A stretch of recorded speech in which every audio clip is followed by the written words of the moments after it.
Midlow. I'm the chair of the Transportation Advisory Board. We'll call meeting to order, this January meeting to order at 6:02. And the first order of business is approval of the minutes. Everyone had a chance to review both the revised October minutes and the December minutes. Are there any suggestions? Any suggestions? Okay, that by unanimous consent, we will approve both the revised minutes of October and December minutes. Anyone? Public comments? Doesn't look like it. Now into regular business. We will get started with the speed standards landscaping.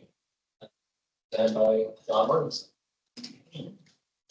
Just a minute to take so I can share my screen.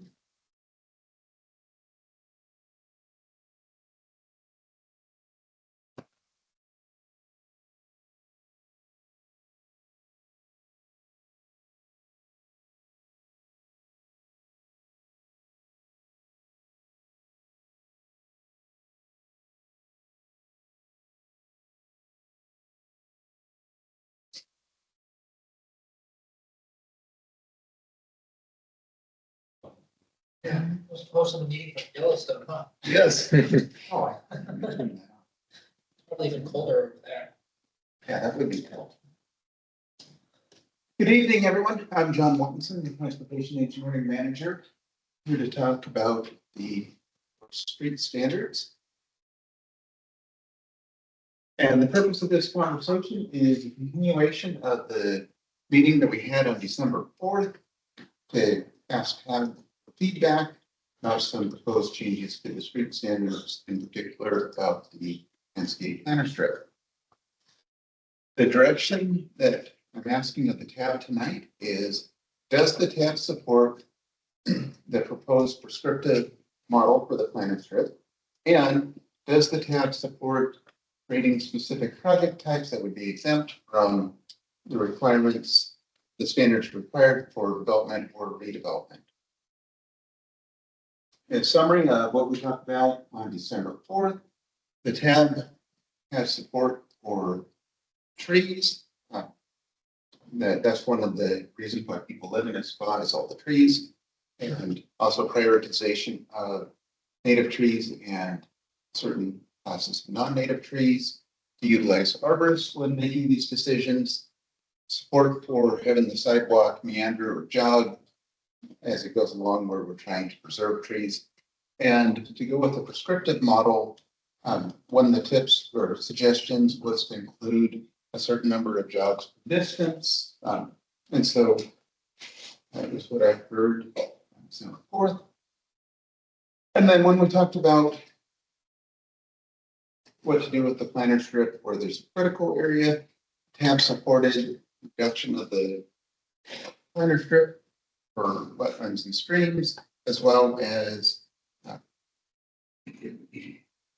reduction deviations that would be evaluated with the critical area report for all other critical areas and critical area buffers.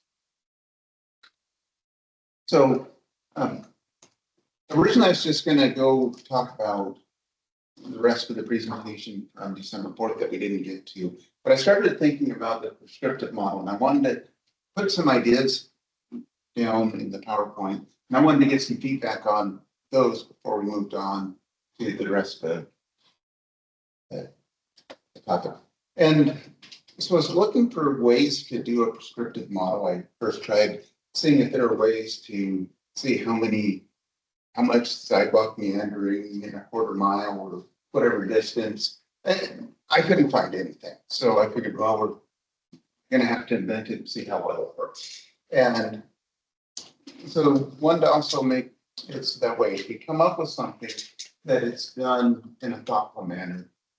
And so the first thing that I did is the Washington State Department of Transportation, they have their design manual. That's something that is an adopted city standard. And they have the concept of pedestrian level of traffic stress. And it's 1 through 4, which 1 is the least stressful and 4 is the most stress.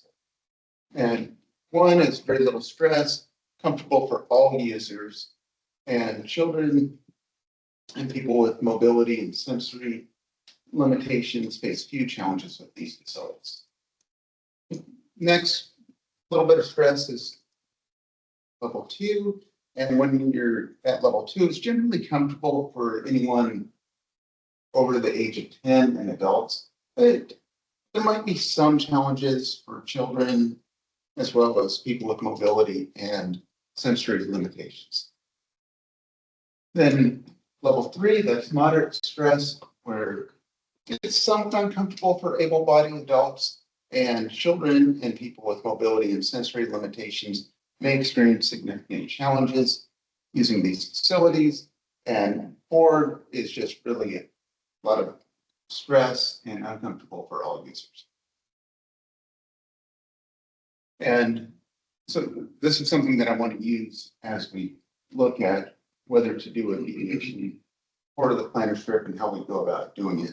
And so this is a table from the WashDOT design manual, and it has several variables. This is for when you have a sidewalk that's 5 feet wide to 7.5 feet wide, and the variables that it looks at when determining whether it's level 1, 2, 3, or 4 are the number of lanes, the traffic volume, and the target speed. So the target speed is the speed at which vehicles should operate on the street in a specific context, consistent with level of multimodal activity generated by adjacent land use to provide mobility for motorized vehicles and a desirable environment for pedestrians, bicyclists, and public transit users. The next table is the pedestrian level traffic stress at sidewalks 8 feet or wider. I should back up. The 5-foot sidewalk is the minimum that the city would go with. 8 feet is what we have on our core streets, like the newly constructed 12th Avenue Northwest next to the Fairfield Inn by Marriott and PCC in North Issaquah.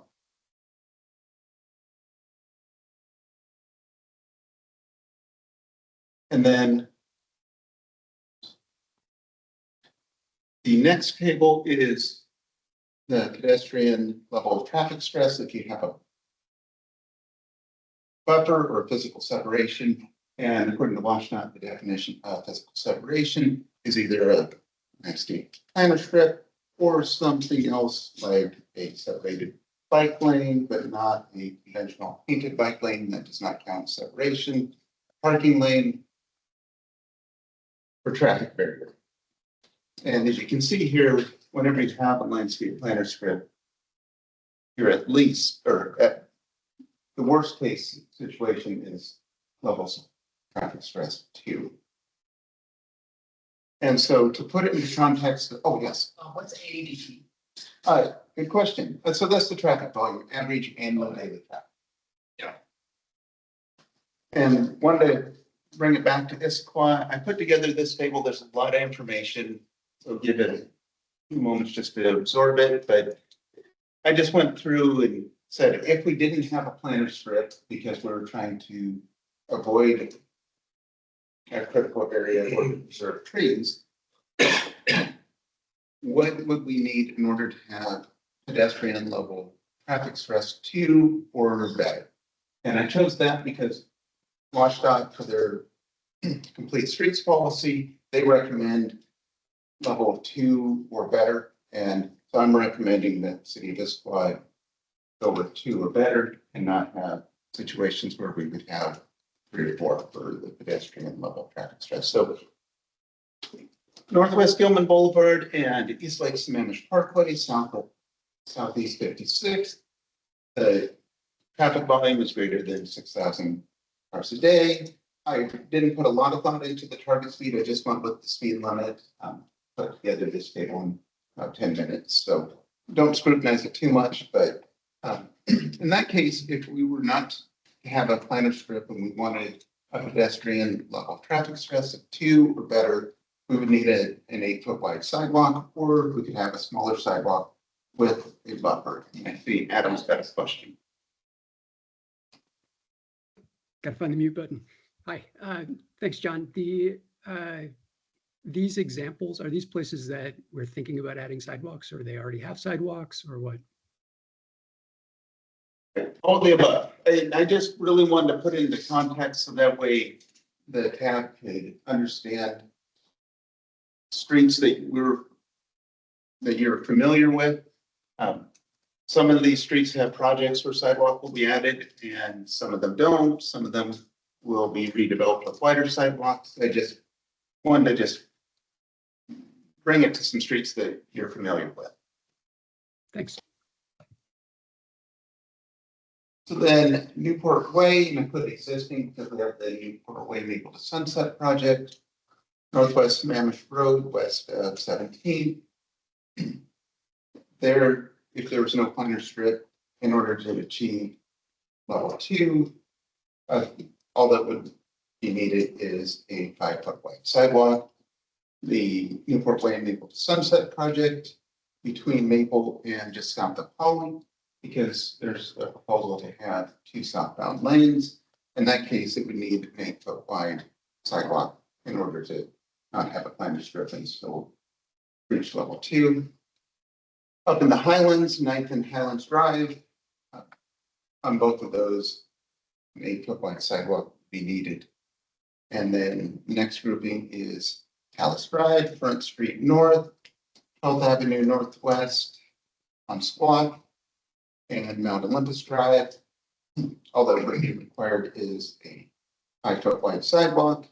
And on Southeast 43rd Way, East Lake Sammamish Parkway north and southeast 56th, and Issaquah Falls City Road, a planter strip would be required at the high speeds in order to achieve the pedestrian level traffic stress 2. So the proposal that I wanted feedback on is to set the standard of pedestrian level of traffic stress 2 or better.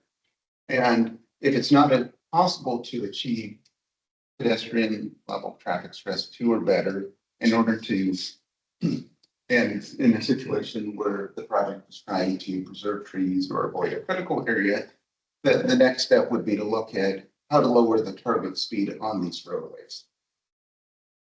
And then the next part of the proposal, and I've got some drawings to illustrate it. Yes, Tom. A question, option to lower the speed on the road as opposed to reduce the width of the sidewalk.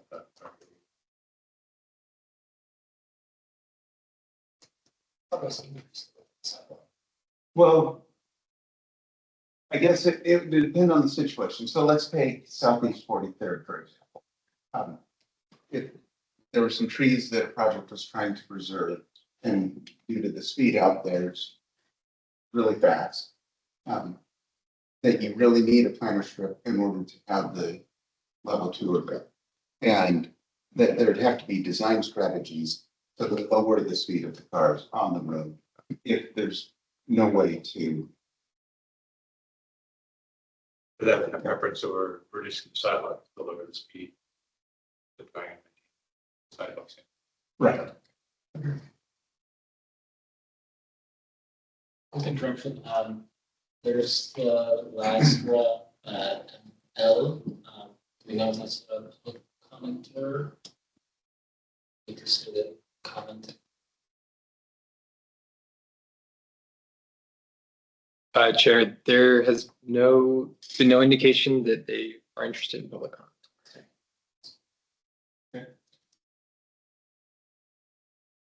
And then the next part is that when we're talking about how to go about meandering a sidewalk, that we would need to have 20 feet or more of full width planter strip. And if we couldn't achieve that, then we would just keep it behind the curb. And the logic behind this is in the land use code, it says the minimum planting area is 100 square feet and it has to be 5 feet wide. And I just did some math that 20 feet by 5 feet is 100 square feet. And so this picture shows 2 different situations. The top one is one where we've got 3 trees that we're trying to preserve. And the trees are spaced so that way it's possible to have a 20-foot long by 5-foot wide planting strip. And so then the sidewalk meanders as shown in the top illustration. The bottom one has 4 trees where we're trying to preserve, and it just can't meander, so it stays behind the curb. And so now to the point where I need feedback, the first question is, does the tab support setting the pedestrian level traffic stress standard to 2 or better? And the second question is, when meandering sidewalks to preserve trees and avoid critical areas, does the tab support allowing the sidewalk to be located behind the curb when there's not enough space for a 5-foot wide by 20-foot long landscaped planter strip? Understand what locating behind the curb. Yeah. So it'd be That's a the, plan view, right? yes, So Yep. next to the curb. yeah, so the curb and gutter would be here. And then the landscape planter strip is that patch with those trees in them. And actually, I'll just, Means that the curb is over here and then the sidewalk about. Yeah. Comes in right here, the sidewalk starts here.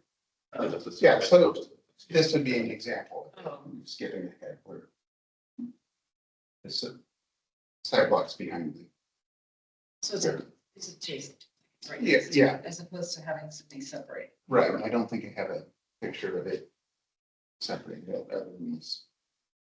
Illustration plan.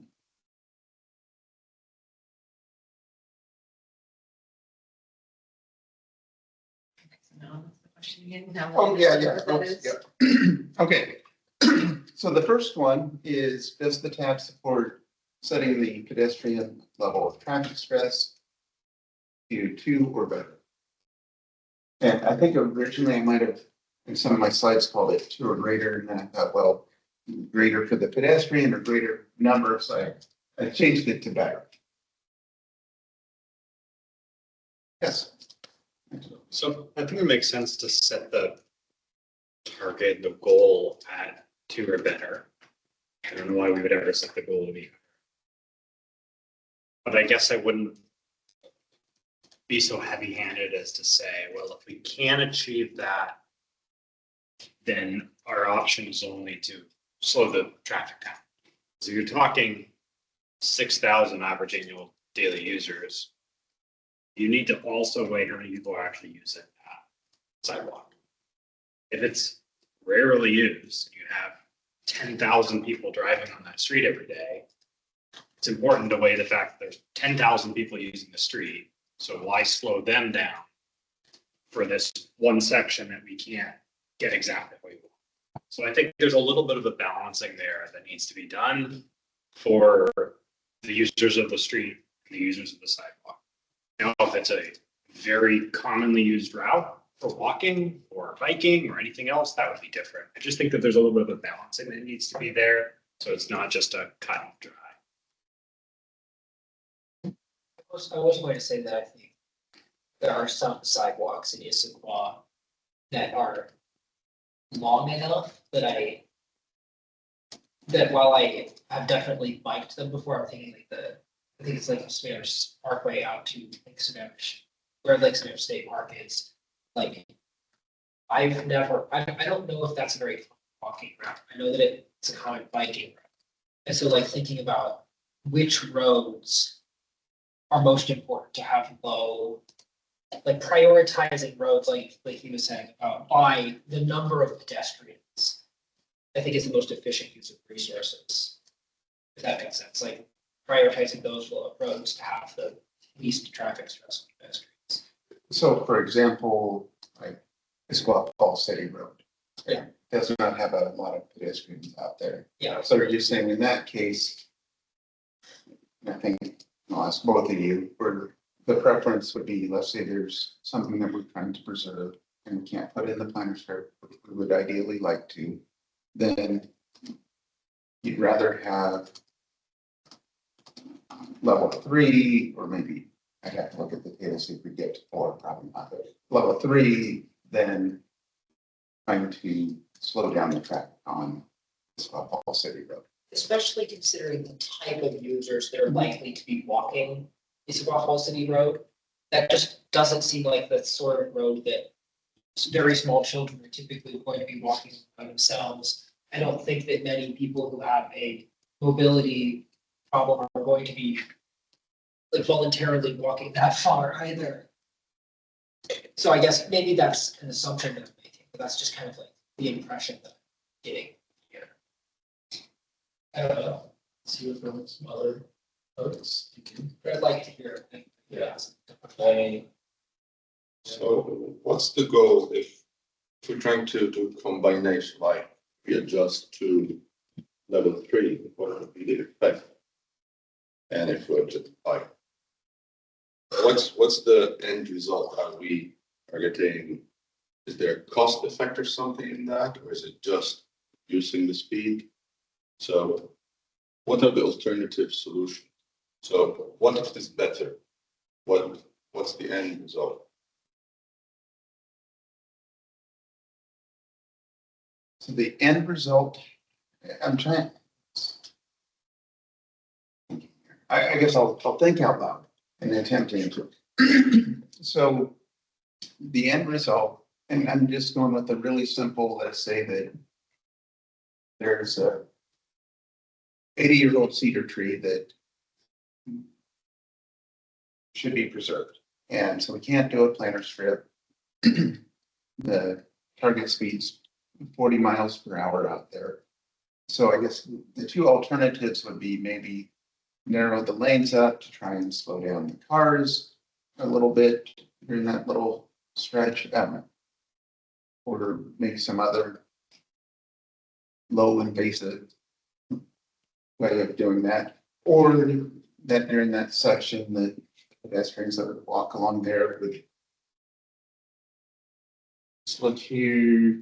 So it would be, yeah, it'd be level 3, which means that there'd be moderate stress and be somewhat uncomfortable for able-bodied adults.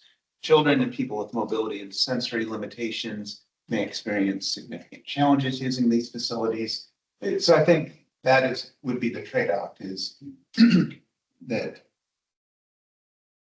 the cars might be driving able, for that section, they'd be driving 5 miles an hour faster, and then there'd be moderate stress for the pedestrians versus, so I guess that's the trade-off, is in this case, because 40 miles per hour is the speed on the ones where you need a minor strip in order to achieve 2 or better.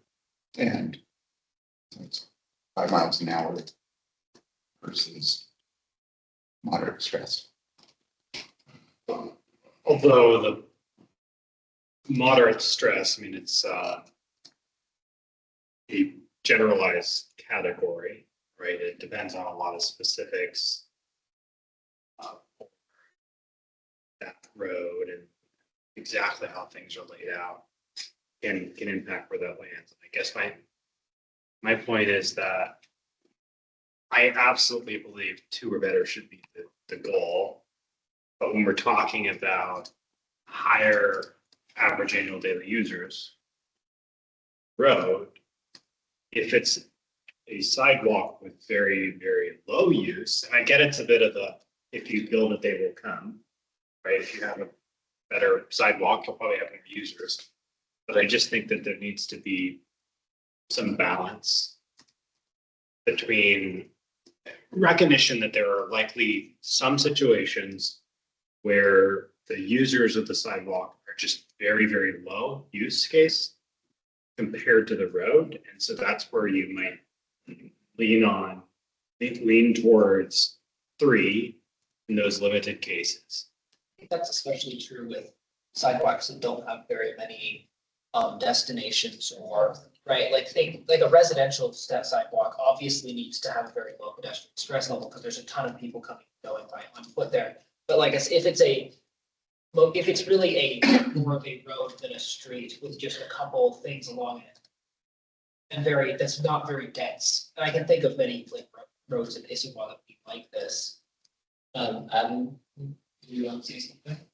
Yeah, so it strikes me that we're discussing a hypothetical in great detail here, where in many cases, like when we get into these hypotheticals in real life, when they stop being hypotheticals, they start to be dominated by other factors, such as, you know, we have targets to increase throughput or widen lanes or something like that.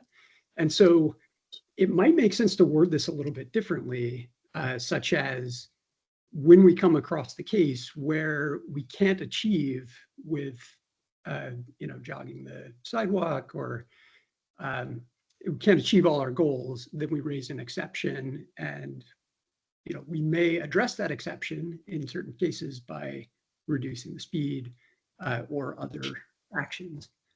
And if, you know, if it's the case that we never actually hit this exception, then we haven't lost anything, right? We don't actually have to make a decision on this now. If it is the case, then probably the first time we're going to want to look at it anyway. So we might want to word it to raise that exception in the case. Yeah, I work with her. Erica? I don't know how to quite fit this. Feels like a conditional of a conditional, but I am more comfortable with the idea of having to go to a PLTS 3 if there is very close by alternative wayfinding, like if there's, say, a route through a park that is nearby, and so there is a more comfortable option to take. I mean, I don't know how to completely quantify that. That's subjective on where you're going, where you're headed, but I don't know. I think that's another layer to add on to this conversation.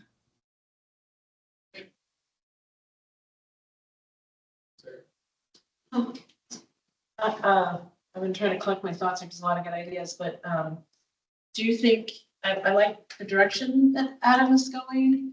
I think I like having more tools in the toolbox than just lowering a target speed, but I do think that adhering to level 2 is important, because it's not just about how many users there are, you know, cars versus pedestrians in certain cases. And I don't know if we have language to classify these. We probably have somebody that captures some of this, but if it's Issaquah Falls City Road, I'm not too worried about it. If it's Newport Way, where there's lots of apartments, lots of, you know, there's a school there, there's people that, maybe people that have to walk because they don't have a car. And so I think that there's an equity issue with just measuring like, oh, is it a low use or high use, you know, by pedestrians and by cars. I mean, part of equity is bringing up the people that can't afford to be part of the motoring public, or, you know, so I guess I like the idea of having more tools in the toolbox if you can't achieve level 2. But I think it needs to be context sensitive, so that we don't just keep favoring throughput of single occupancy vehicles over mobility for people who aren't driving. Do you think that you could have something where like there are different pedestrian traffic stress targets depending on the classification of the road or the street? Because I feel like that's kind of what we've all been How doing. strategic is that roadway for non? Exactly, because that also lets the city prioritize its resources better, which is part of what I'm concerned about, because I feel like there are some streets that I'm just way more concerned about them being easy to walk on than other ones. And I want to see the city put their money towards those ones. Just general with the A, B, T's, some kind of, that's what the classifications would be considered, right? That's just Vehicular versus. That's just vehicular traffic. It Right. doesn't reflect either the dependence upon that as a road for non-motorized, or the actual use of that as a non-motorized. So I have a couple of questions, and that was my first comment. Earlier was, so the reduction of the road is the only, or the reduction of one of the other is the only option. Don't want to do the standards that we have, whole matrix of things to look at, the different levels, that makes it a little bit more complicated. But one would be, we're brought up as road classification. So, for example, let's call Austin Road, which is 5 lanes, 2 lanes, 2 lanes, and third lane. High speed, you have the school, but there's really nothing once you turn from the house or name that street, church, and then down the road. But there's really not a lot of places to go on that one side of the street. So that might be 3, okay, based on classification of that street. But for like downtown Issaquah, where there's a lot more pedestrians, there could be blocking between areas. That might be the lower classification or the lower speed, or that would be true or better for that area, that sidewalk. And on the context of it, set up in the ability of people moving, we're talking about whether buses or trucks. These roads. So you design a road like it's called Fall City Road. I mean, it's designed for long site distance. Well, even if you sign up for 25, you're going to 35. That's the next road. I don't think you're going to really achieve a good reduction in speed limit on it. But if you do the classifications, okay, that type of road, 3, or your downtown squad. Dog one that goes from Gilman Village. Work. Yeah. And then some of the new sidewalk there. That's Juniper, sorry. Yeah. Okay, Juniper, right. I mean, you have a nice sidewalk and buffer part of it, but that's lower speed, that's very comfortable. So my thought would be that I have too much of a mission, but it's in that road, not street. And Yeah, and really, we're really just talking about Southeast 43rd, East Lake Smash Parkway, north of 56th, and Issaquah Fall City Road. Those are really the 3 streets that we're talking about, because every other one, you can eliminate the planner strip and achieve 2 or better. So this is not, because I thought earlier you said that these are just to help us. They are, but there's specific streets that really this question is for. yeah, I mean, there's only so many streets where the speed limit's 40. Now, I guess I have a question. I'm thinking of, you were saying, Tom, though, other alternatives. On one of these streets where cars are going 40+ miles an hour, and it's like Southeast 43rd, I know for a fact they're going well over 40 miles per hour. Is it worth in that case not preserving the tree? And to say, we need to put it in the planner strip if we're going to add the sidewalk. Oh, it's both down the theater. Huh. Really reflect. I mean, the deer, I. Oh. That's like. It's just after the last windstorm, yeah. Took their house. Really? Yeah. Depends on, There's probably not. my perspective would be, depends on how close the tree is to the road. If it goes over, so you can have the sidewalk and the road. Yeah. Minimize maintenance on the road. Right. And maybe maybe we put in language, there'd be extra scrutiny and on those. Can I ask a question? Yes. Just like this is go back up to the 10,000-foot level. We're talking about street standards so that if you are doing a project, you have to bring the street to the standard. We're not talking about a capital improvement program where we start doing this to all these roads just spontaneously, right? This is if there's some project happening. So is the project standard that they would have to bring it to. or a private development. Right. Or a development. Right, anybody doing a project with the Yes. city or otherwise, but it's project driven. Correct. It's not, this is suddenly our marching orders, and this is suddenly our capital improvement program. Right. So in other words, your comment about prioritizing resources, Yeah. this isn't nothing doing all this. This is a responsive policy standard for projects that are being initiated by either the city or a private developer. Which So they would be piecemeal presumably. yeah, I would suspect that the people of Issaquah, if they found a private developer, because of needing to meet some really strict standard, reduce the speed, when they drive home, 10,000 people a day use that road, they're gonna be really pissed, right? They're gonna feel like this didn't consider me, the actual primary user. And I think that's why I'm so advocating for there being a balance of the users of the road before a decision is made. But I think the tree thing brings up a good point, which is where if it weren't for the fact that this is, you want a policy so that a developer can look at it and know what they have to do to accomplish for their design, then you would just say, yeah, absolutely, North Star is 2 or better. We recognize there's going to be some cases where you have to look at multiple factors and everything's on the table. But then that's just not fair if you're trying to develop something, because you're like, what is the city going to ask me to do? So I mean, at some point, maybe that's what you need. The city just needs to develop a matrix of there's whether it's points or reading of some sort just to handle these different exception scenarios while still providing the ability to know what your target is for developing. I'm a lot less worried about taking the level 2, because we're really only talking about those 3 streets. Those are the only ones in Issaquah that are 40 miles.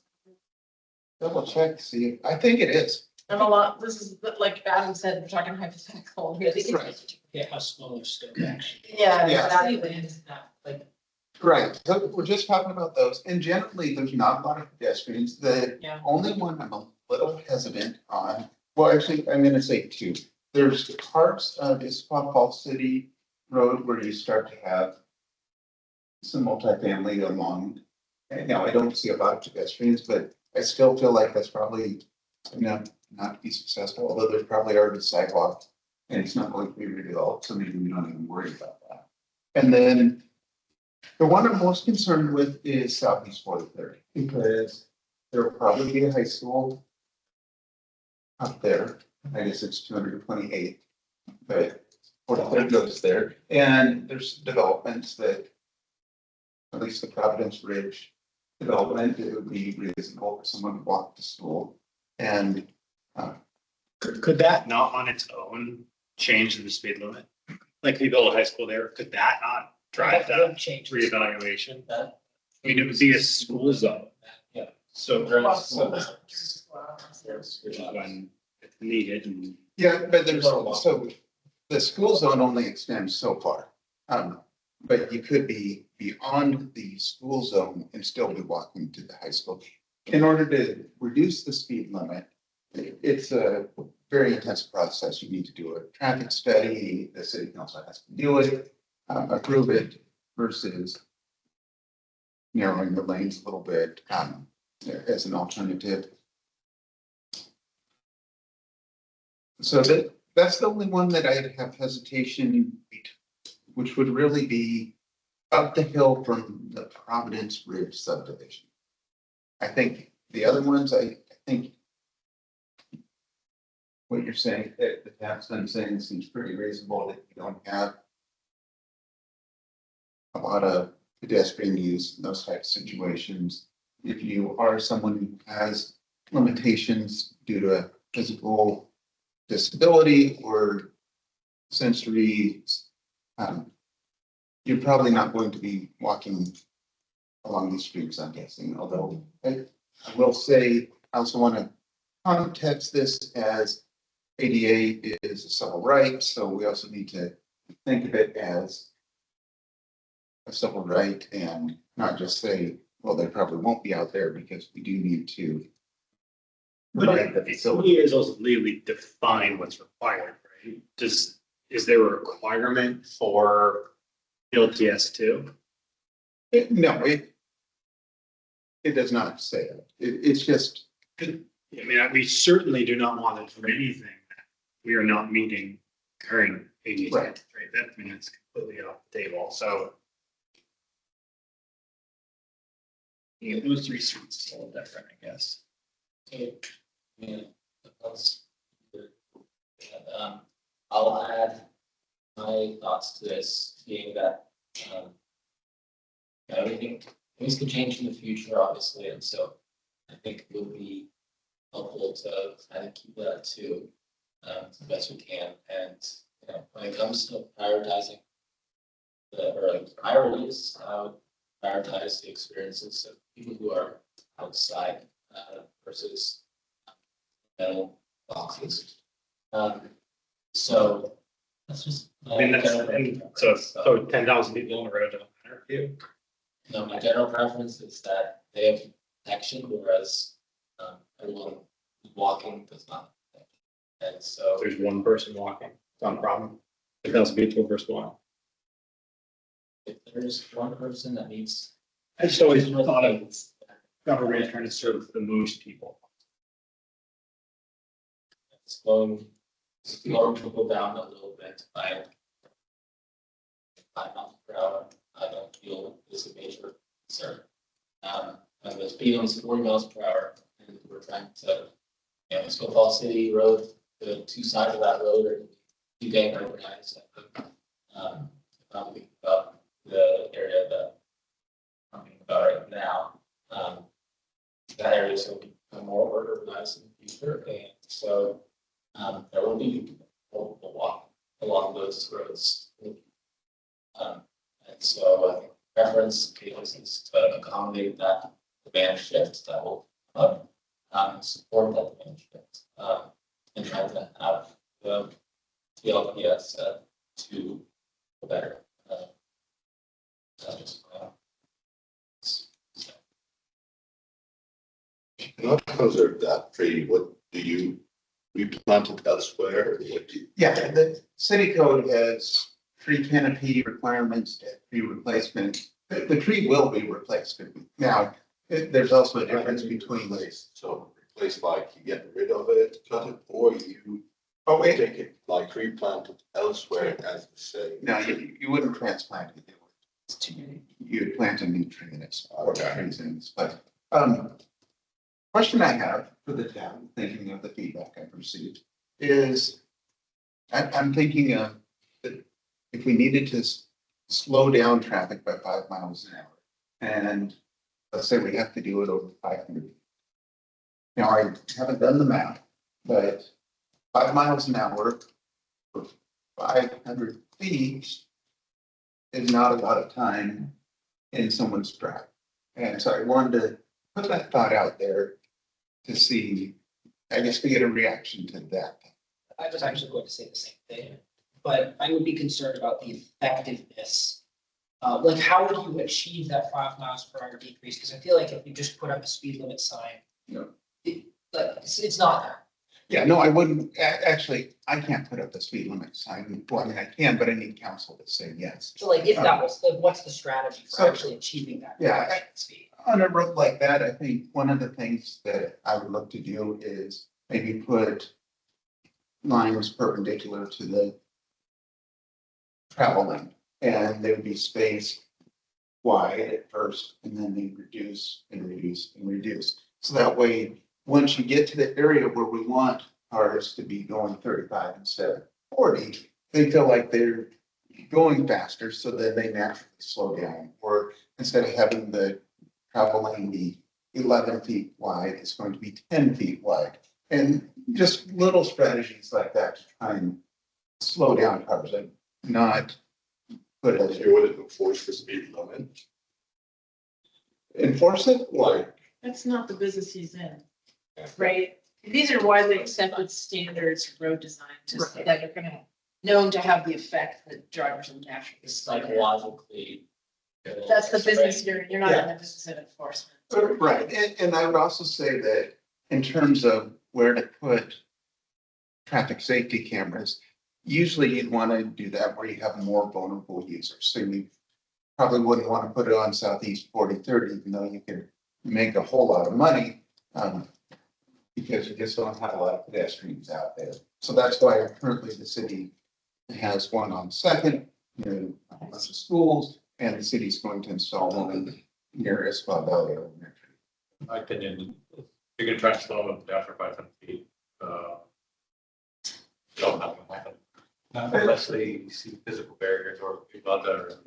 I mean, I've seen driving where they have like markings that kind of give you a feeling like you're being pinched down and you actually slow down. But I think it's such a short section of street. Then they speed up on the outside. Probably if you're going to drive with the company driving and also drive with the limits, but it's only a 5 mile. It just seems, yeah, I would agree with you. Okay. Yeah, so you made a comment that the city doesn't have traffic cameras on 43rd because people aren't using it. You said no vulnerable users are. It's not us. Fewer vulnerable users. So to me, that is literally the statement that says that's the type of road where you go, maybe 3 is okay. I think he's Because- concerned about the high school though, coming in. But I think that's a future. I mean, how long is it gonna take to build a high school? 10 years? I don't know. Steven, you know how long will it take for them to get the money? 20 years. Who knows with the So total population? it's gonna, that's like, we're gonna revisit this probably before we're even breaking ground on high school. So I just think we should look at near-term development when we're making decisions like this, not long-term development. And then, when you start to talk about, this is stress level. Narrowing the road causes stress for drivers. It's like, why do we not care about their stress level? So it just, once again, it's just only one party is the party that gets the thought behind it. So, and then you also, if you're slowing down, you're braking. That's causing particles to be scraped off the brakes. If people are accelerating, that will burn more fuel and that kicks up more exhaust. So you're actually exposing users then to more noxious gases. So it's like there's all sorts of effects once we start like going down this path. And it just seems like if we're talking about streets where there's really not a lot of people using it for non-vehicles, motorized vehicles, then why can't we at least consider that there's a possibility that going to a 3 makes sense?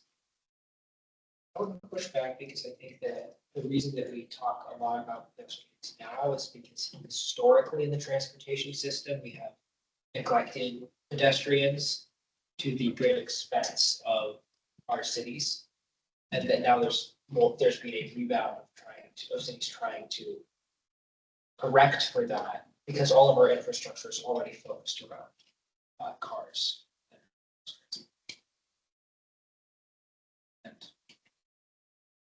But I don't know about this particular situation.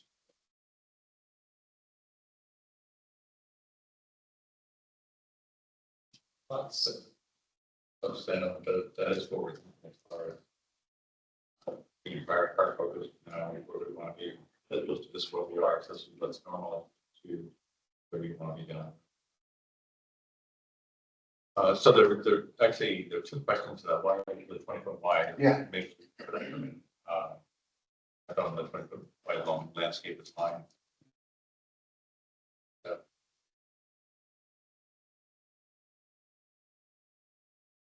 So that's easy. Yes. No, I feel like I got some really good feedback. And that'll help going forward. So I think just to summarize, So, yes. part of it was considering classification of road length of a development road versus level of pedestrian. Maybe one option, increase for cruise.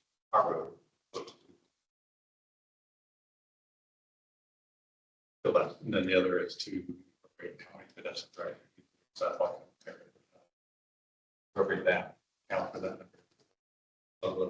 Yeah, and I think, I mean, we're still kind of divided about this question. I think there's kind of like half opinion, not sure, majority, yes. Of like the road classification and the road usage and local usage, classifying it based on that versus. Well, I would say it's like, we're just at 2 or above, with no variances. Kind of keep it, looking like that. And so that's kind of like the 2 levels I think we're divided on. It sounds. But yeah, so. yeah, and then there's also the other option is to cut down the tree and build a climate tree in these streets. And just knowing how it's not comfortable. And without a climate strip going along the street, it's 40 miles an hour. One quick question. So is it, yeah, the street, is there a bike lane? Is that already provided? I have a little bit of. And so I guess going with Washtenaw definition, painted bike lane would not count. Now, in reality, a painted bike lane is better than no bike lane next to a road where cars are going that fast. Can you quantify those 2 or 3 scenarios like for the scoring system so we can at least, that was like the differentiating factor between a couple of scenarios? Can this be scored in any way, or like the cutting the tree versus not cutting the tree? Well, and maybe it's a matter of, it would be, one idea is it would be a deviation request, and it would be reviewed holistically based on the arborist report, the deviation request. The deviation request would need to, in my opinion, look at existing and future land use. So for example, on Southeast 43rd, we know there's going to be a high school, so keep that considered. On parts of Issaquah Fall City Road, we know that there are a number of multifamily kind of up towards the top. And so it could be different if you're closer to Walgreens, where there's really not much until you get up a little higher up on the hill. And so make it so it'd be for these handful of streets where it would be an all-inclusive evaluation rather than a formula that someone can just pick up and know the answer to. I like that. It's that some of what Mike is Yeah. aiming for, which is like to not have some policy that creates some sort of ridiculous trade-off. Right. It's like if it's not a historical tree, it's just one that we want to have significant, right? And you can go plant a new one because it's not a historical tree, then it's like, why wouldn't that be on the table as something we do before just saying, oh, screw 10,000 people, right? So yeah, I think that does cover what I'm trying to get. All right. I think especially since these are these niche cases, and there's probably Right. like 3 or 4 places in the town, if Yeah. that. I think it's fine if we leave these niche cases to individual review. If it was like, there's gonna be 100 of these cropping up, I think I'd probably come some deeper of it. But since we're probably looking at 4 instances of this in the city, I think that what you suggested about just like making requests, field analysis of it at the time is probably just the best. Thanks so much for that. Really good feedback. I really appreciated everyone's perspective. You have anything you? On that one, yes. Yeah. Okay. I'll probably rewatch the video a few times before I write my report for the Mobility and Infrastructure Committee to make sure I wrote it correctly. Sorry. So then the next one is talking about creating specific categories of projects where they're unique. Well, some of them are unique, where we wouldn't treat them the same as redeveloping a street or parcel. And so the first one is rehabilitation projects. And so rehabilitation project. This is 190th. If you're at Cougar Mountain Zoo and you start heading up Cougar Mountain, there's road there which is in badly need, needs to be rehabilitated.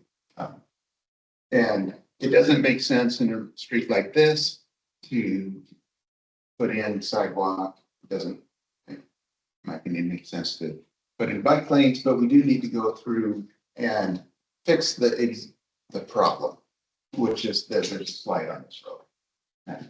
And so that this would be an example of a rehabilitation project where the purpose would be to restore the existing function of the road. We're not trying to expand it or change it in any way. And so the guardrails that are proposed are, it's projects that are about extending the service life of existing facilities. It could be a safety enhancement. It could be, it has to be a project that does not change the use of the street. So some examples are pavement overlays, curb ramp replacement, retaining wall repair and in-kind replacement, thinking of Black Nugget retaining wall project where we want to put a new retaining wall in front of the existing one to keep the road safe. Bridge repair, but not bridge repair that would widen the bridge, but maybe a bridge deck rehab type project. And removal and protection of roadside obstacles.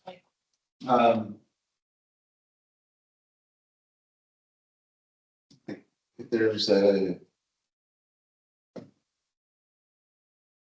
it's not the best example, but let's say there's a tree right next to a road that, yeah, it's really big. There's no separation. There's no sidewalk or anything. And cars are hitting the tree, or maybe it could be a big rock outcropping or something. But yeah, yes, exactly. Yeah, and I think I took this from the WashDOT design manual, and in their context, it's usually in a rural situation where you have something, but I didn't want to omit it in case we did have the situation.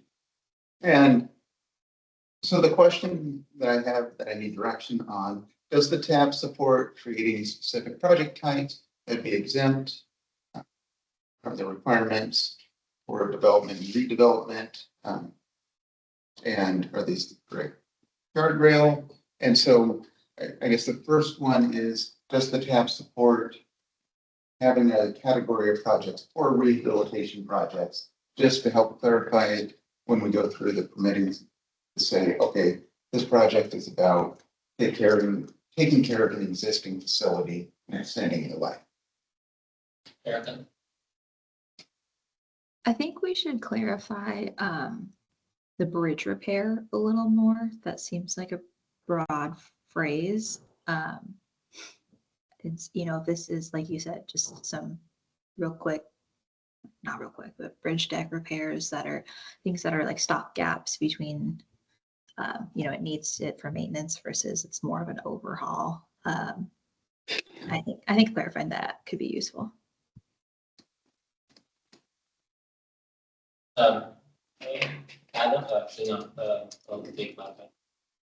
So I read it, Erica, as those are just examples and the actual guardrails for those three things listed. Extending the service life of existing facilities, safety enhancements does not change the use of the street. So I read it as, at least my interpretation was like the bridge repair would be only if it's, you know, either extending the service life or a safety enhancement. It's not changing the use. And I think if you're doing an overhaul, you're changing the use of it.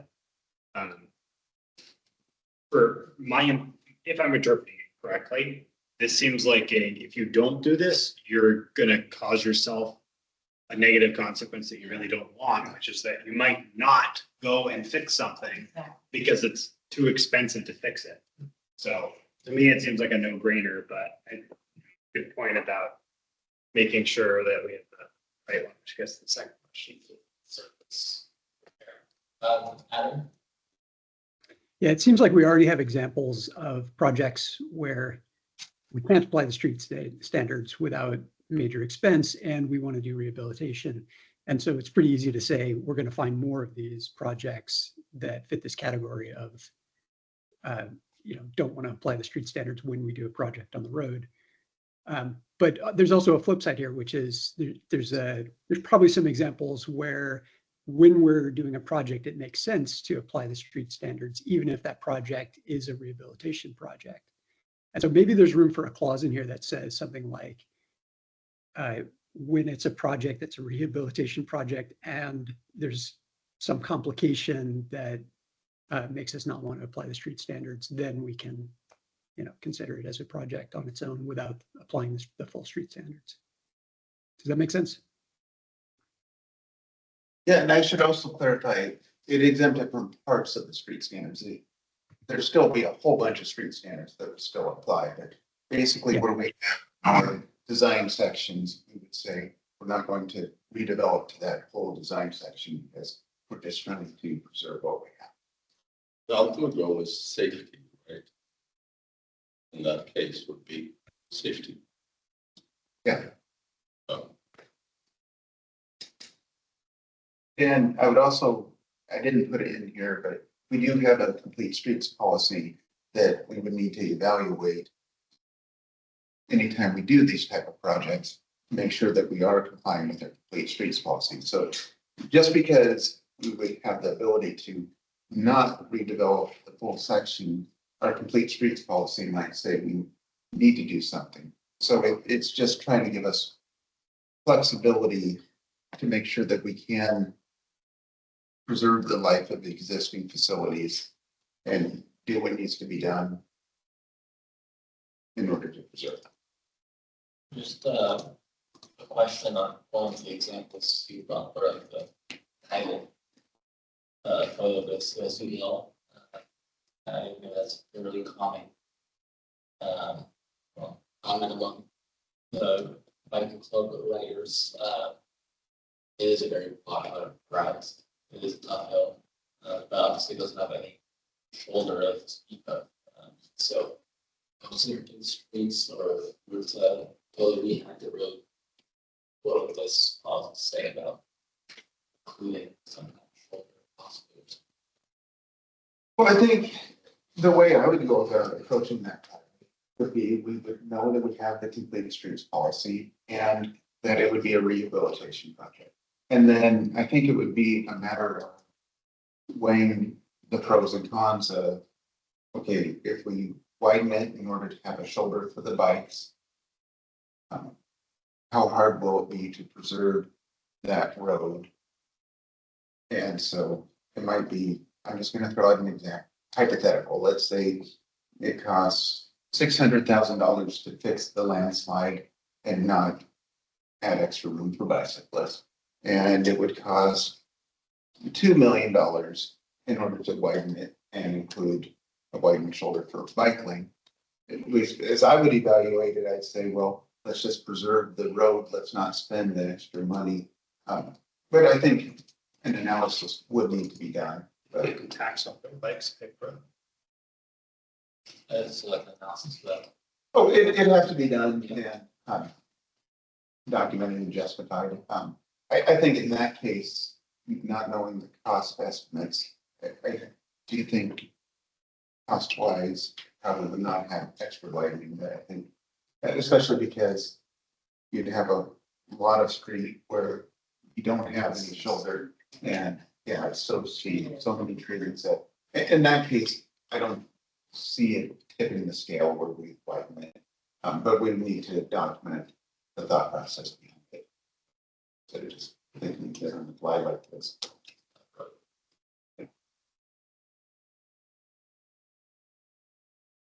Thoughts on this, or it seems like that's about this question. So, just time with these, I think like everybody, whoever goes to car is not.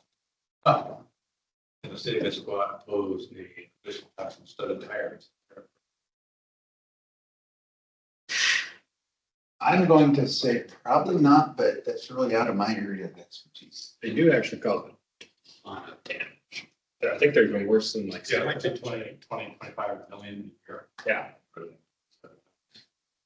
We really don't need Across the state. Yeah, like where you could, dirt or gravel road.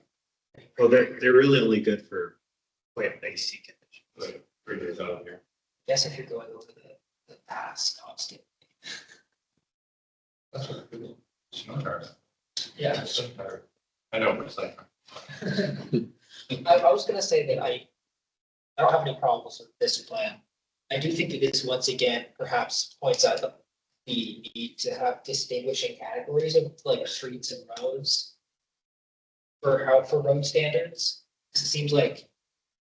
Right, it seems to me from what you're saying right now, there's like one set of standards for all of the roads. And Well, we do have individual standards, and so depending on the road. So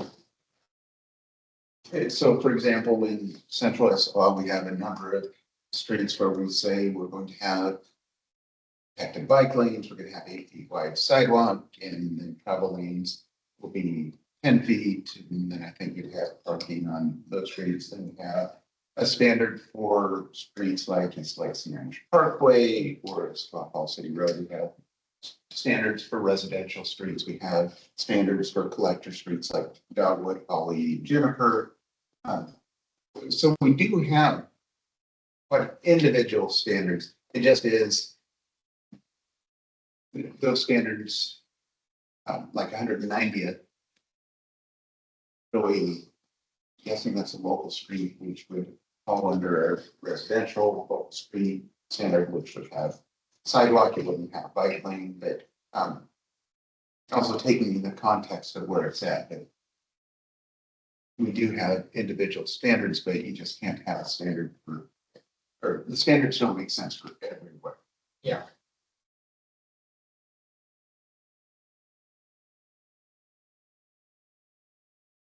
Any other thoughts? Thanks. No, did you get everything you need?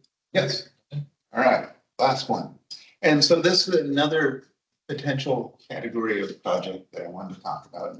I ended up calling it interim bicycle and pedestrian connections. And that picture on the left is something that about once or twice a year, we get a request. It's on Second Avenue Northwest between Gilman Village and Confluence Park. And there's 3 parcels where there is.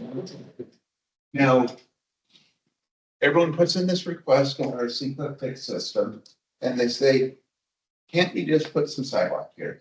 And then I have to respond and say, I wish we could, but in order to do it and meet our standards, we need to underground the overhead utilities, we need to install a landscape planter strip. And so this is in central Issaquah, and if and when those parcels develop as part of their mitigation for their impacts of development, I do think it is important to build the right section that we have as the standard for the street. But at the same time, there is an intermediate need for pedestrians to be able to walk between Gilman Village and Confluence. At least I think there is. I'm asking for feedback. And this is just one situation. And so the idea is to create interim bicycle and pedestrian connection category of projects. So that way we could look to fill in some of these gaps, meet the existing need, knowing that it's not fully redeveloped. So the proposed interim connections guardrails are that there'd be a project to remove a non-motorized gap in a cost-effective manner. It's not intended to replace the need to eventually redevelop the street frontage. And the improvements would adequately serve the community in the short term. Yes, absolutely. are there any other places where this would apply to? I think there's a few spots where I think it makes sense to do an interim bicycle connection. So for example, on 220th and 51st in North Issaquah, if you look at a Strava heat map, a lot of people ride their bikes on those streets, and they're really wide. It wouldn't be too hard to put in some do a little bit of work and put in some interim bicycle facilities there. And those are probably the two main situations I thought of. I'm sure there's more in the community, but I'm definitely in favor of kind of the pop-up, sidewalks, firewalks, any of their timelines, so. Are there any potential downsides of this that you can see? so the one downside I could see is, so let's say I'm a private developer and I'm wanting to build one of those 3 parcels. And I'm gonna say, city, why are you making me put in, why are you making me underground the overhead utility? You put in sidewalk and you didn't underground. And they're gonna say, why am I paying to put in landscaping when you didn't put in landscaping? And so I think that is something I do wanna tease out more before this gets put into the street standards for good. But I think that would be the downside, is a potential developer saying, city, you did this. And that's why I also want to word it in a way that this isn't to mitigate or, yeah, the full frontage would need to mitigate the impacts of the development. It's a good argument that they may have, and I can agree with it, very well with that, as far as trying to say, or combine that, unnecessarily use the word temporary. That's these conditions, so we do this knowing that the development's going to. Right. Yeah, so I want to be very careful with it, but at the same time, I feel like there's a need. Is it a great cost to get the overhead power line? He's gonna recover that cost anyway. But it's pretty expensive to deal with. It seems to me this makes a lot of sense because am I wrong? It's very clear that it is the project. Whereas if you are Right. developing a property, that's the project, and this is just a requirement for that bigger project, but in this case, this is the project. Right? Just filling a gap, or like, it seems like there'd be a way to describe that in a way that makes it fairly defensible. Yeah, and that's what I want to talk to the attorney and the people in the community planning and development. I wanted to have feedback and then work out the details before it gets finalized. I mean, the problem with exceptions, of course, is you always worry about somebody working, gaming the system a little, but we'd want to make sure that nobody was gaming the system. I mean, the city wasn't gaming the system, or the city like was developing something else nearby. I mean, if the project is, if that is the project, it's filling a gap, then it seems pretty cut and dry. But I'm gonna support this idea because it is kind of silly if the city can't fulfill needs because of the standards, especially as we're going into tech, the city has less money to grow, right? Feels like kind of solution. We need to for the asphalt with the concrete, so it's one temporary. Yeah, and that is another thing to consider. I've seen the city of Buffalo do that, where there were some developments going in and they wanted to put in an interim connection, and they did just that. They put in asphalt. The one concern I have with asphalt is it's harder to achieve the slopes that you need for disability standards. And so I prefer concrete, but asphalt would be an option as well. Erica or Adam, do you have any questions? Comments?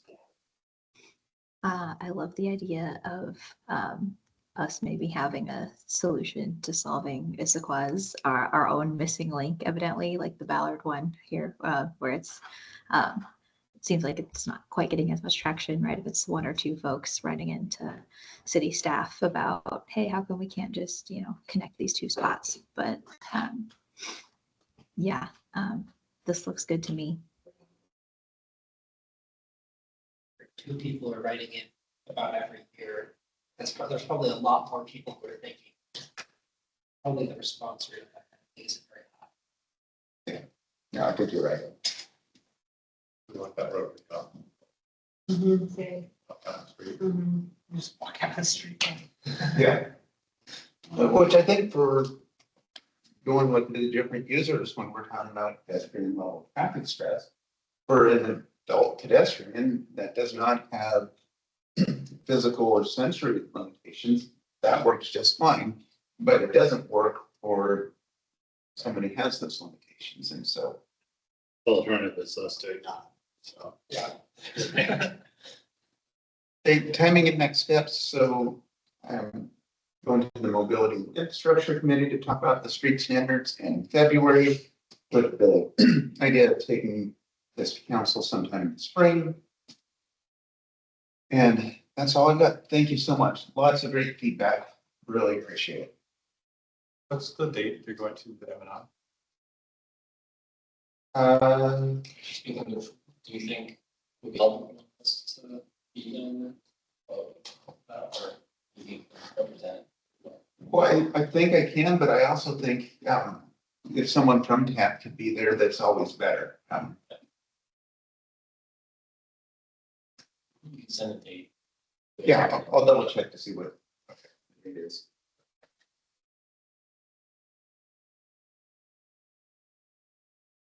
Great. 11th? Everyone wants to join that. Yeah. Or Thomas or John together. Or anyone here wants to talk or talk to. And then I can coordinate that email. Yeah, sure. We do that.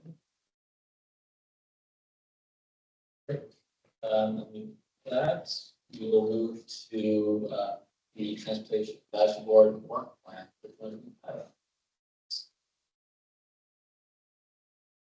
Great, thanks, Chair. Appreciate the time. And I know I wasn't introduced in the beginning of the meeting, but I'll just say I am your new liaison moving forward. So, yep, I'm not John. I'm Thomas. So, yeah, happy to be here, and I'll just be walking you through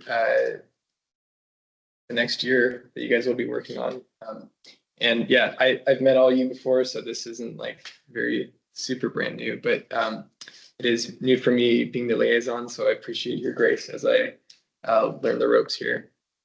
So I will be talking about the work plan and just hoping to get your feedback if you agree with the work plan as presented, and if there's any changes you'd like to see, I'd like to hear that from you. So just process standpoint, we're chatting about this in January. We will be taking this to council meeting in March. The chair and vice chair will be accompanying me. We'll talk about the work plan. We'll get it approved by council. And then, yeah, we'll be taking this back in March to the tab to you all just to approve it formally there. So that's shown here on the screen. We are here in January. In March, we'll be taking this for approval. Typically in June, we do another mid-year review. There will be changes to the schedule necessarily depending on work plans. So we'll take a look at that again. And then formalize that with council in July. And then we'll share it with council in November. Basically what we've done for the year, just to report out on the successes we've had. Interestingly enough, there's a lot of folks who are up for joining this tab or being reelected. So we'll need to think about that in May. So just looking at who's here. So it looks like there's 3 members who, regular members who are up for election. There is a vacancy as regular members, and there will be 2 vacancies as alternates. Adam, the alternate, his position is expiring, so he'll need to reapply to be considered. So anybody who's reapplying, that's Avi, Erica, Tom, and Adam. You'll need to reapply. My understanding is that recruitment will begin January 27th. It continues until February 28th. There's going to be some interviews. The mayor will approve the recommendations by March 31st.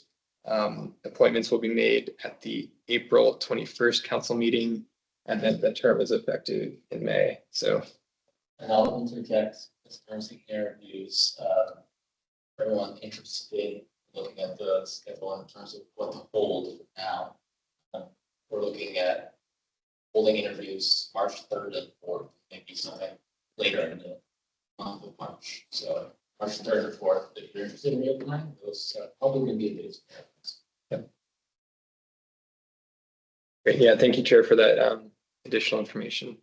So that's our second item here. We're also, for all the new members and just for a refresher, there will be a Open Meetings Act training in June, so we can expect that. Any questions at this point? Great. So now we're in the meat and potatoes of why we. Oh, okay. Yep, sorry, I got a question on that. In terms of recruiting new members, are we pushing for, trying to find a couple more for that, or what do we do there typically as members or applicants, as I will be? It'll be up to me for the most part in terms of we like. Sorry, I can't quite hear you. Yeah, it's going to be basically Tom and I, and this and maybe another representative of TAB doing by consensus we'll decide. It's to fill positions. I think he was asking if, are we like short on members right now? Like, I think he was asking. Like bringing new people in. Yeah. We are, yeah, I think we have, I think you explained, Thomas, we'll have. Right, there are vacancies. There will be a recruitment effort underway. We're going to do that in the month of February. So it's going to be basically January 27th through February 28th is the recruitment time period. So the 28th of February is that deadline that we're hoping for. So related to recruitment, I know we try to have a pretty broad coverage of like different neighborhoods on the board so that we, get a good perspective around the city. It would help to know, if we're looking for any particular membership in that, and then we could help as members, recruit new folks. Emily, do you have something to add here? Sorry. Yeah, I just wanted to encourage everyone to help us with recruitment. There will be a citywide effort to recruit for all boards and commissions that have vacancies. And so you'll see that on social media, you'll see that in council meeting remarks by the mayor and others. We'll try to get that message out far and wide. But as you know, word of mouth works really well. And so if you have heard from people who are interested in serving their community, you might encourage them to take the next step. And you might just kind of use your own networks to get the word out for us. In terms of Adam's question about different geographies, demographics, what have you, our charter for TAB lists some I think objectives that we have, for example, a youth member.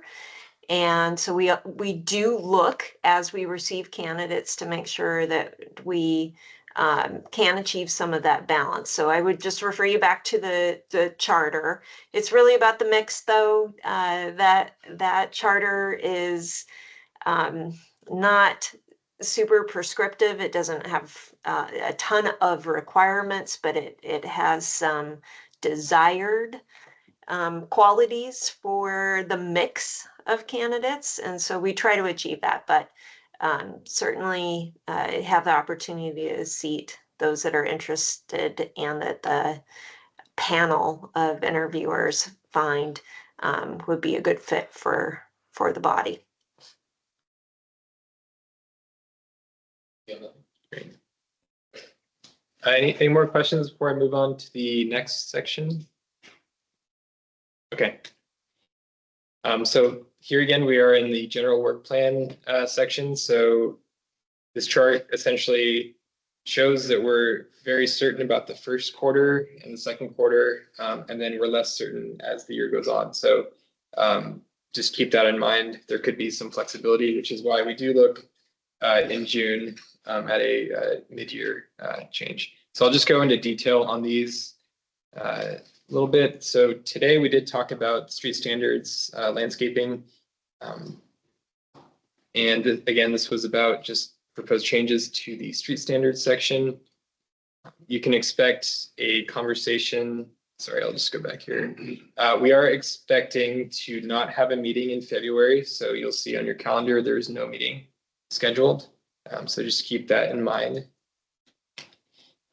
In March, we're going to start talking about concurrency.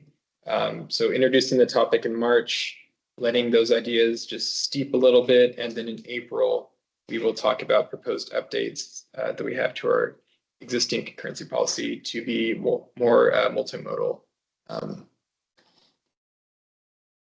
In April, we're going to start talking about wildfire evacuation time estimates. So this was a study that the city has done, and there's going to be some interest in getting task feedback on that. Pretty important topic. In May, we will start talking about the capital improvement plan, and there will be questions for the tab to consider on this. This is for the 2026 through 2031 capital improvement. In May, the plan is to take the mobility action plan. So you will all notice the name mobility action plan. This is a brand new name, which I'll discuss in the reports section tonight. But essentially, this is the mobility master plan rebranded. So mobility action plan and updates to the transportation element. The topic will be introduced, and then we'll talk about revisions. And this is all related to concurrency policies that we would have previously discussed. So those proposed changes will flow into the larger planning documents. So this will just be a continuation of those concurrency discussions. So it's proposed that we're going to call it the mobility action plan because we did just change it to mobility implementation plan not too long ago. We really did. And I can give you a little brief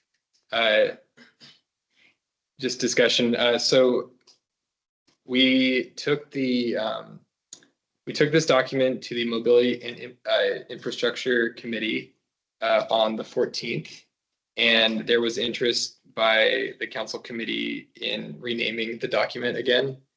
So as it stands, Mobility Action Plan, which is very similar to the ICAP, the Issaquah Climate Action Plan. So there's consistency there. So that was sort of the idea behind it. So there was a proposed name, MIP, and now we're going with MAP. Instead of implementation, it is now action, is the latest version. So this has not been approved yet, but this is likely the final name that we will end up with as it goes to council. It's scheduled to go to council in February, so likely this will be the name that we end up with. But if the name changes, I will let you know.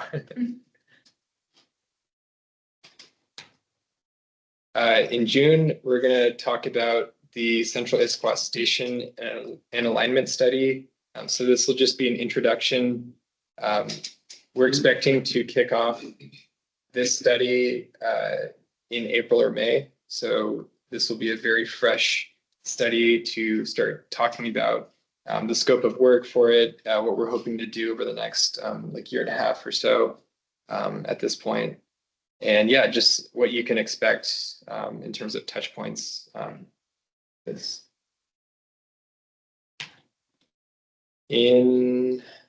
see.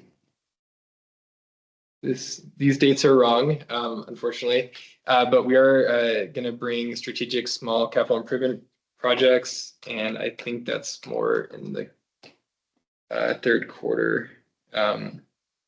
Yeah, so in July, it'll be strategic small capital improvement projects.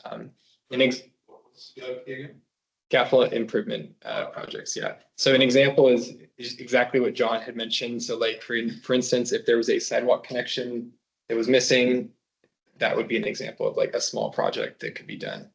So John will come back in July. So I apologize for these wrong months. He's going to talk about some capital improvement projects that are smaller in scale, and interested to get TAP's feedback. One of the items that was really talked about when we were discussing the strategic plan update was to have more report cards and more reporting out on the work that we're doing. So in July, August, September time period, kind of squishy, we're going to come back to the tab and we'll have developed a report card. And this will essentially say, within the actions that we've discussed to implement our 20-year transportation element, what are the things we've done so far? What are we working on? What do we still need to do? So this will just be another way to show how we're working towards our transportation goals. In August or September, we're going to come back to the tab, interested to present some evaluation criteria based off of study at this point for Central Issaquah. So this tab will have, we'll remember we've talked about like the visioning exercise for Central Issaquah and sort of like what that means for the area around a light rail station. That vision and guiding principles is going to be developed into more measurable criteria that we can really nail down. So this discussion in August or September is going to really get into the weeds on like how this criteria can be used to measure, for example, potential station locations and like their ability to meet the community's desires for that station area.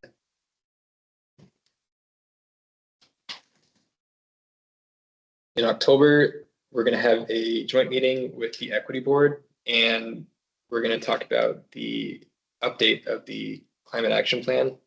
My understanding is that it's a more minor update than the original version, but there's going to be a lot of good conversations, especially as they relate to like transportation and like climate. So this should be a pretty interesting topic for this October meeting. Something that came up with as we were looking to update the mobility action plan was that there's a lot of emphasis on equity as we score transportation improvement programs, but the equity board was really interested in digging into the details to make sure that we are really getting at our equity goals and like making sure that transportation can further our city's like equity goals. So in October at that joint meeting with equity board, we're going to dig into the details on the data that we use to measure equity for transportation improvement projects and see if we can kind of fine tune that in any way to further our goals. So this will be another really interesting discussion. So hopefully we can really get some good feedback to further our transportation goals. So that's what we have for this this year. A lot of items, but just like to kick it back to the chair and see if you have any feedback for me.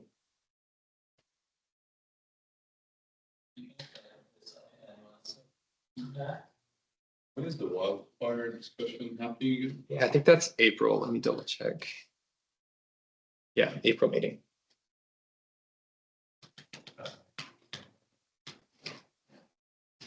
Yeah, the same conversation, especially with current events. It's a tough the work. Thank you.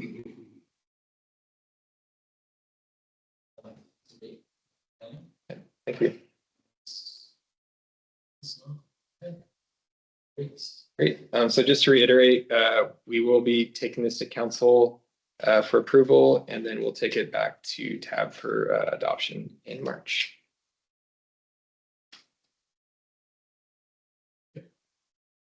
Okay. Erica? When was the mid-year review of that? Was it June?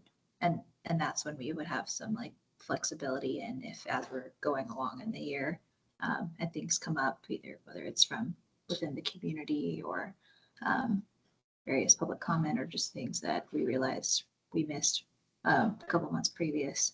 I think that's a chance to maybe rework it. Yeah, absolutely. June is that mid-year review time period. Thank you.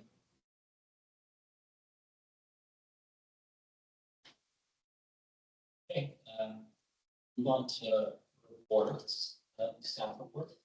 I do, Chair. So as I mentioned previously, on the 14th, we took the mobility implementation plan to Mobility and Infrastructure Council Committee.